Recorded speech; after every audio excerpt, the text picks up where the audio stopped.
Hello, welcome to my channel. একটা নতুন video নিয়ে আপনাদের কাছে চলে আসছি। আজকে বানাচ্ছি আইসক্রিম।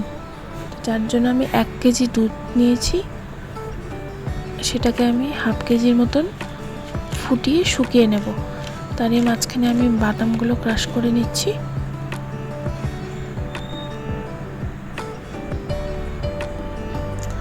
এখানে আমি একটুখানি দুধ তুলে রেখেছিলাম হাফ কাপের মতন, তার মধ্যে 2টো মিল্ক পাউডারের প্যাকেট অ্যাড করে দিলাম।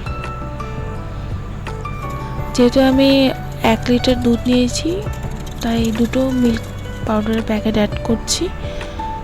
ভালো করে হুইস্ক করে মিক্স করতে হবে যাতে কোনো লাম্পস না থেকে যায়। সাথে আমি একটু কনডেন্স মিল্কও অ্যাড করছি।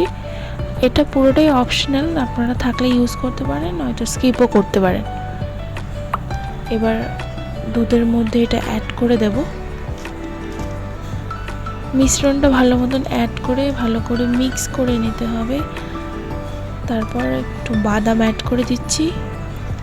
আমি এখানে কাজু বাদামই ইউজ করেছি, আপনারা চাইলে আলমন্ড পেস্তা ইউজ করতে পারেন। আমার কাছে ছিল না, শুধু কাজু বাদামই এই মুহূর্তে ছিল, তাই কাজু বাদামটাই ইউজ করেছি। আর দিয়ে দিব একটুখানি কিশমিশ। এগুলোর কোনো মাপ আমি দিইনি, আপনার যতটুকু ইচ্ছে ততটুকু ইউজ করতে